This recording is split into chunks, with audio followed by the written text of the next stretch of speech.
2025 भर्तियों का वर्ष आज ही सुनिश्चित करें अपना सिलेक्शन और डाउनलोड करें तैयारी कर लो ऐप। पक्ष अलग अलग है, एक पक्ष वहाँ पर भी है और एक यहाँ पर भी है। संख्या यहाँ पर बहुत ज्यादा है। क्या लग रहा है कि इस मामले को लेकर? मेरा ये मानना है कि उधर वाला पक्ष है ही नहीं, इसमें अभ्यर्थी मिलेंगे ही नहीं आपको। आप जो भी 5, 10, 15 जो बैठे हैं ना, उनमें कोई भी अभ्यर्थी नहीं है। सबके सब संदेह के दायरे में, किसी ने एग्जाम नहीं दिया, किसी का कोई लेना देना नहीं है, कोई राम जाने किसका भी नेता बन के वहाँ रिप्रेजेंट कर रहा है। यहाँ सारे के सारे पीड़ित हैं, सब ने लगभग घर में किसी ने एग्जाम दे रखा है, हमने एग्जाम दे रखा है, हमारे जो अभ्यर्थी है उन्होंने एग्जाम दे रखा है। तो पक्ष तो हुआ ही है, वो तो पक्ष कोई आज है ना कोई कल है, उनका तो कोई लेना देना नहीं है। अच्छा, पक्ष नहीं है तो फिर वो क्या है? तो वो है जो ये बोलते हैं कि एसओजी की जांच कंप्लीट नहीं हुई, अभी जो चल रही है उससे पहले ही वो बोल रहे हैं कि रद्द कर दो। 2021 वाली वैकेंसी को बोल रहे हैं कि रद्द कर दो। ये अगर 2021 या 2022 होता तो वाकई में अपने उस समय यही होता कि रद्द हो जाती और कंप्लीट हो जाता मामला। लेकिन अब 2025 है तो अब न्याय का सिद्धांत कुछ अलग कहता है। इसका एक बढ़िया से एग्जाम्पल आपको मैं बताता हूँ। जो ये बोलते हैं कि वो रद्द कर देनी चाहिए, 2021 में ऐसे लोग बोलते थे रद्द हो जानी चाहिए। आपने भारत के संविधान 137 आप समय मिले तो उसको निकाल कर देखना। 137 आर्टिकल ये कहता है सुप्रीम कोर्ट को कि जो सुप्रीम कोर्ट पूर्व में कोई निर्णय दे रखे हैं सुप्रीम कोर्ट, वो उनको सुप्रीम कोर्ट समय क्या ऐसा लगता है कि तो उसको उलट सकते हैं या उसकी पुष्टि भी कर सकते हैं या उन निर्णयों में संशोधन भी कर सकते हैं। ये चीज़ अपने संविधान में क्यों है? कहीं ना कहीं सुप्रीम कोर्ट अपने संविधान निर्माता भी इस चीज़ को मानते थे कि भाई हो सकता है कि न्याय की परिभाषा जो आज है वो आने वाले 10 साल बाद में कुछ और भी हो सकती है या उसमें कुछ संशोधन हो सकता है। 2021-22 से तो है नहीं, तो भर्ती निरस्त तो होनी नहीं चाहिए। अब 2025 है तो अब क्या हो सकता है? अब हो सकता है पृथक्करण, कौन दोषी है कौन निर्दोष है, इस चीज़ का पृथक्करण होना बहुत ज़्यादा जरूरी है। अच्छा, क्यों जरूरी है?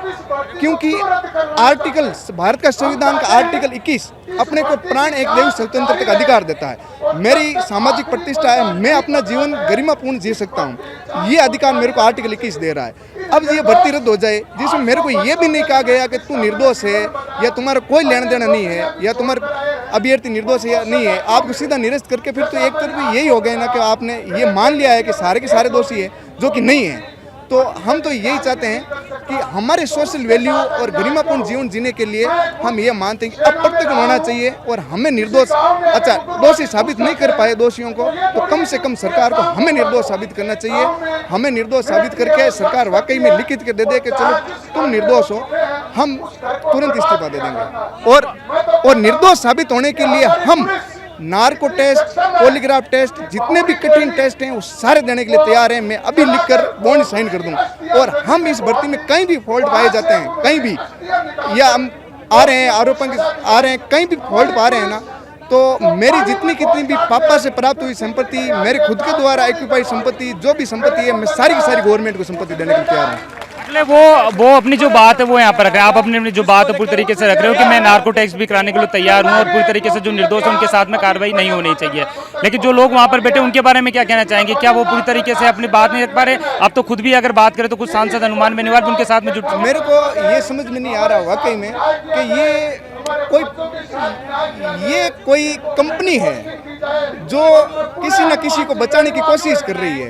जो हो सकता है इनके कोई पार्टी फंडिंग का कोई मामला हो या अपने मित्रों को बचाने के लिए ये ऐसी चीज़ें करके इसको निरस्त करके मामला क्लोज अप कंप्लीट करना चाहते हैं। जैसे मरने के बाद फोटोएं दीवार पर लगती है, हार माला फूल चढ़ाकर कर लिया जाता है, उसके बाद में चर्चाएं नहीं होती, वो वाली बात है। ये निरस्त होने के बाद में कुछ ही नहीं होना। कौन है, कौन सा इसमें मंत्री इन्वॉल्व है, कौन सा विधायक इन्वॉल्व है, कौन से गैंग इन्वॉल्व है, कौन दोषी है कौन निर्दोष है, ये जानने की अब ज़्यादा ज़रूरत है। सबसे बड़ा मुद्दा ही है कि भाई अब सिस्टम को पता लगना चाहिए कि पेपर आउट कैसे हुआ, किसने किया, किस लिए किया।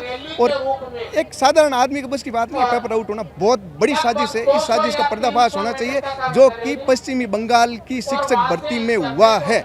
वहाँ सीबीआई ने और ईडी ने कन्फर्म किया कि ये दोषी ये निर्दोष, ये कर पूरा कर, वो वाला भी इधर होना चाहिए। यहाँ तो एक एसओजी की जाँच है, वो भी इनकम्प्लीट जांच है, कंप्लीट होनी चाहिए। इस हाथों हाथ में तो सीबीआई की जांच होनी चाहिए, ईडी की जांच होनी चाहिए, पर्दाफाश पूरा होना चाहिए कौन दोषी है, जो आगे भविष्य में इनका पर्दाफाश आगे ऐसी हरकतें नहीं कर पाएंगे।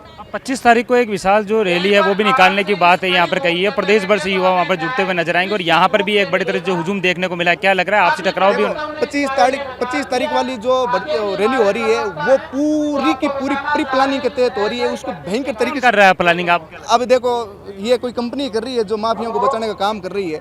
अभी ये जो धरना अभी आप जो देख रहे हो, ये सारी इतनी सारी जो भीड़ है, इतनी सारी संख्या है, ये कोई पूर्व निर्धारित नहीं था। ये हमने कल दोपहर के बाद में सारों को मैसेज डाला और कोई अपने साधनों से आया, कोई बसों से आया, कैसे भी कर अपने स्तर पर पहुंच गए। तो ये तो है हमारी ओरिजिनल वाली एकदम, जो मात्र शायद मेरे हिसाब से 12 घंटा भी नहीं हुए, 12 घंटे में सारे इतने जने आ गए। हम पीड़ित ऐसा ही भर्ती मामले को लेकर मतलब नकली और असली है, नकली ये भी हो गया है क्या? हाँ बिल्कुल है।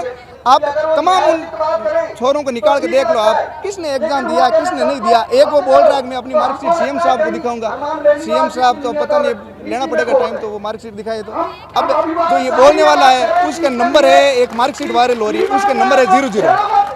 अब 00 नंबर दो तरीके से आ सकते हैं। कैसे आ सकते हैं? या तो पेपर दिया उस टाइम आपने कुछ लिखा नहीं तो 00 आ गए। अब उसके नंबर 00 इसलिए आए क्योंकि वो चीटिंग करता पकड़ा गया, एक नंबर। दूसरा नंबर जो नेता है वो शहीद स्मारक जैसी पवित्र भूमि पर अपने जूते निकाल रहा है और एक दूसरे पर ये से फेंक रहे हैं, पता नहीं किस बात को लेकर लड़ रहे हैं और ये एक दूसरे पर आरोप लगा रहे हैं और माँ बहन जैसी गाड़ियों का यूज कर रहे हैं। राम जाने उस धरना प्रदर्शन में महिलाओं को लेकर पता नहीं क्या हो रखा है। अब एक नेता और बोल रहा है 3 किलोमीटर की महिलाओं की जांच होनी चाहिए। राम जाने क्या महिलाओं के पीछे पड़े हैं। शहीद स्मारक धरती पर कम से कम ऐसी चीजें बिल्कुल ही शोभा नहीं देती। बोलनी है तो कहीं रोड पे या बस स्टैंड में जाकर बोल दो यार, लेकिन शहीद स्मारक जैसी भूमि का कम से कम सम्मान करने से। एक जूते फेंक रहा है, एक लड़ रहा है, एक महिला मित्रों का बोल रहा है, एक राम जाने 3 किलोमीटर वाला बयान दे रहा है। पता नहीं क्या हो रहा है और उनमें एक भी अभ्यर्थी नहीं है। क्या कहना चाहेंगे उन लोगों को जो लगातार वहाँ पर धूप में जो टिके हुए हैं और अपनी एसआई भर्ती को रद्द करने की जो मांग है लगातार कर?